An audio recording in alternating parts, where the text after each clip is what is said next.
Hello friends, मैं समिता स्वागत करती हूँ आप सभी का अपने चैनल पर। फ्रेंड्स, आज के वीडियो में हम देखेंगे 38 साइज का कटोरी ब्लाउज की कटिंग और स्टिचिंग। तो ये मेन फैब्रिक है मेरा और ये अस्तर का फैब्रिक है। तो सबसे पहले हम अस्तर के फैब्रिक पर मेजरमेंट लेंगे। तो फुल को अपनी तरफ करते हुए रखना है और नीचे से कपड़े को हम सीधा कर लेंगे।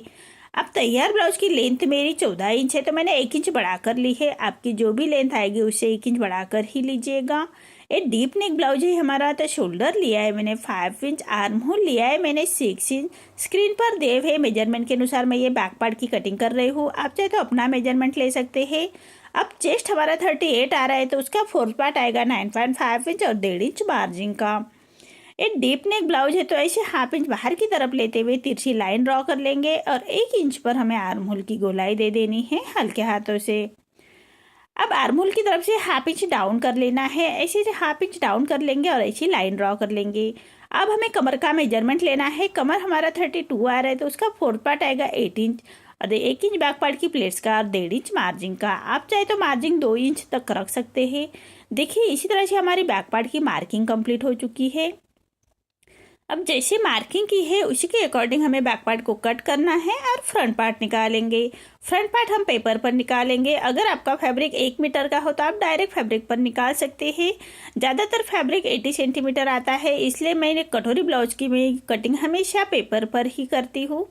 तो देखिए, बेल्ट ब्लाउज है हमारा, तो 1 इंच छोड़ते हुए हमें बैक पार्ट रखना है और as it is back part की हम मार्किंग कर लेंगे। जैसे हमने बैक पार्ट की कटिंग की है उसी के बराबर से मार्किंग कर लेनी है पेपर के ऊपर। अब हमें फ्रंट आर्म होल की गोलाई देनी है, तो चेस्ट की और आर्म होल की ऐसी लाइन ड्रॉ कर लेंगे। सीधी लाइन ड्रॉ कर लेनी है और हाफ इंच अंदर की तरफ लेते हुए फ्रंट के आर्म होल की गोलाई दे देंगे हल्के हाथों से। अब हमें नेक का मेजरमेंट लेना है। फ्रंट नेक की विड्थ रख रही हूँ मैं 2 इंच और नेक की लेंथ रख रही हूँ मैं 6.5 इंच और नीचे से विड्थ में 2.5 इंच रखते हुए ऐसा हम एक चौकोन बॉक्स तैयार कर लेंगे और नेक का राउंड शेप दे देना है हल्के हाथों से। देखिए, ऐसे मार्किंग के अकॉर्डिंग हमें कट करना है। आर्म होल हम फ्रंट का ही कट करेंगे। सिर्फ प्रिंसेस ब्लाउज को हम आर्म होल बैक का कट करते हैं। अभी ये आर्म होल हम फ्रंट का ही कट करेंगे कटोरी ब्लाउज को। तो देखिए, अब हमें कटोरी निकालनी है, तो उससे पहले हम बेल्ट निकालेंगे। 3 इंच पर एक लाइन जो 1 इंच की मार्जिन छोड़ते हुए हमें 3 इंच रखना है और साइड से हम 2.5 इंच रखेंगे। अब सामने की तरफ से 1 इंच ऊपर की तरफ लेते हुए ऐसे हमें बेल्ट का शेप दे देना है हल्के हाथों से।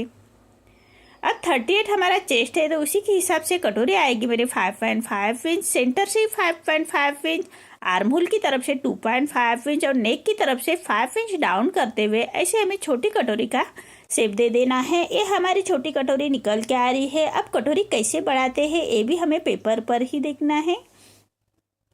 तो जैसे हमने मार्किंग की है उसी के अकॉर्डिंग सभी पार्ट हम कट कर लेंगे।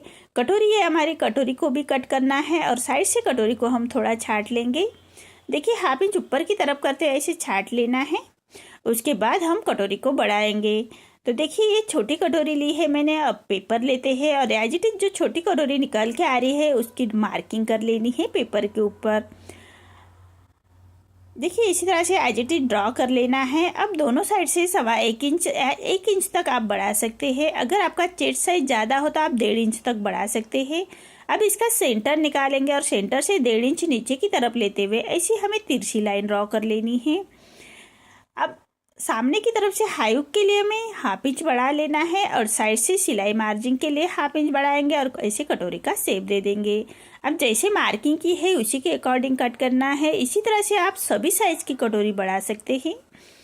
ये बहुत ही परफेक्ट बैठती है। इसी तरह से बढ़ाने से कटोरी आप ध्यान रखिएगा। अब जैसे हमने मार्किंग की है उसी के अकॉर्डिंग हम कटोरी को कट कर लेंगे। अब देखिए, सभी पार्ट हमारे कट हो चुके हैं। अब सभी पार्ट हमें अस्तर के फैब्रिक के साथ और मेन फैब्रिक के साथ कट करना है। देखिए, इसी तरह से पेपर पर हमारे सभी पार्ट कट हो चुके हैं।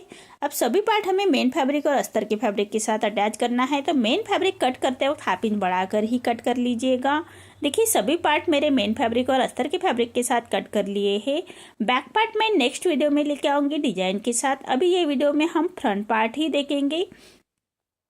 तो देखिए, अब इसकी हम स्टिचिंग देखेंगे। तो जो हमारे अस्तर के फैब्रिक है उसको हमें मेन फैब्रिक पर रॉन्ग साइड पर रखना है और पूरे चारों साइड से हम स्टिच कर लेंगे।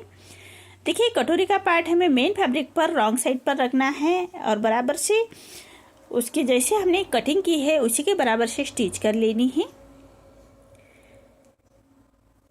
अस्तर के फैब्रिक के बराबर से ही स्टिच कर लेना है। हाथ से थोड़ा प्रेस करते हुए जाइएगा, सिलाई करते जाइएगा ताकि अंदर की तरफ करिया क्रिश ना आए, इसका ध्यान रखें। और जो एक्स्ट्रा हमारा मेन फैब्रिक आ रहा है उसको हमें अस्तर के फैब्रिक के बराबर से ही कट कर लेना है। अब साइड का पार्ट भी हमें ऐसे ही रेडी कर लेना है। मेन फैब्रिक पर रॉन्ग साइड पर रखेंगे और पूरे चारों साइड से हमें स्टिच कर लेनी है। और जो एक्स्ट्रा हमारा मेन फैब्रिक आ रहा है उसको हमें अस्तर के फैब्रिक के बराबर से ही कट कर लेंगे। इसी तरह से सभी पार्ट हमें दोनों साइड के पार्ट रेडी कर लेने हैं।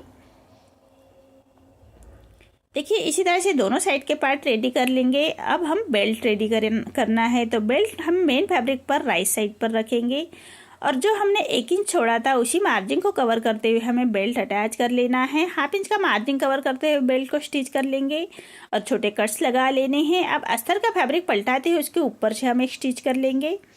अब फैब्रिक को पलटाते हुए क्रॉप स्टिच कर लेनी है। अब कपड़े को पलटाते हुए मेन फैब्रिक और अस्तर का फैब्रिक हम अटैच कर लेंगे। हाथ से थोड़ा प्रेस करते जाइएगा और सिलाई करते जाइएगा ताकि अंदर की तरफ करिया क्रिश ना रहे, इसका ध्यान रखें। और जो एक्स्ट्रा फैब्रिक आ रहा है हमारा उसको हमें अस्तर के फैब्रिक के बराबर से ही कट करना है। देखिए इसी तरह से सभी पार्ट हमारे मेन फैब्रिक के साथ अटैच हो चुके हैं। अब इसकी हम स्टिचिंग देखेंगे। तो सबसे पहले कटोरी का डाट देना है। नीचे से लिया है मैंने 1.25 इंच और लेंथ में लिया है मैंने 2.25 इंच। ऐसे देते हुए हमें कटोरी का डाट देना है और पक्की स्टिच कर लेंगे। अब साइड के पार्ट के साथ अटैच कर लेना है, तो साइड का पार्ट हमेशा नीचे से ही अटैच कर लीजिएगा। देखिए बराबर से खींचना नहीं है, दोनों पार्ट हमें बराबर रखते हुए स्टिच कर लेनी है फिनिशिंग के साथ। देखिए पक्की स्टिच कर लेंगे। अब हमें बेल्ट अटैच कर लेना है। देखिए इसी तरह से हम बेल्ट अटैच कर लेंगे। 1/2 इंच का मार्जिन कवर करते हुए बेल्ट को अटैच करना है और जो हमारी डाट का फैब्रिक है उसको फोल्ड करना है और उसको फोल्ड करते हुए पलटा लेंगे और सिलाई मार्जिन अंदर की तरफ पलटाते हुए हम स्टिच कर लेंगे। अब हमें एक पक्की स्टिच कर लेनी है। इसी तरह से मैं इजी मेथड से बताने की कोशिश करती हूँ। तो देखिए अब हमें हुक की पट्टी अटैच कर लेनी है। तो हुक की पट्टी के लिए हमेशा अस्तर के फैब्रिक का ही फैब्रिक लीजिएगा और एक जो हमने हाई हुक की पट्टी के लिए छोड़ा था उसी मार्जिन को कवर करते हुए हमें पट्टी को अटैच करना है और पट्टी को फोल्ड करते हुए कॉर्नर की स्टिच कर लेंगे और जो एक्स्ट्रा पट्टी आ रही है उसको हमें कट कर लेना है और फिनिशिंग की स्टिच दे देंगे। देखिए इसी तरह से दोनों साइड हमें रेडी कर लेने हैं। अब दूसरे साइड को हम हाई की पट्टी अटैच करेंगे। तो हाई की पट्टी हमेशा मेन फैब्रिक की ही लीजिएगा और पट्टी को पलटाते हुए पट्टी के ऊपर से हमें स्टिच कर लेंगे और पट्टी को 1.25 इंच बाहर की तरफ निकालते हुए हमें हाई की पट्टी अटैच करनी होती है और एक फिनिशिंग की स्टिच दे देंगे।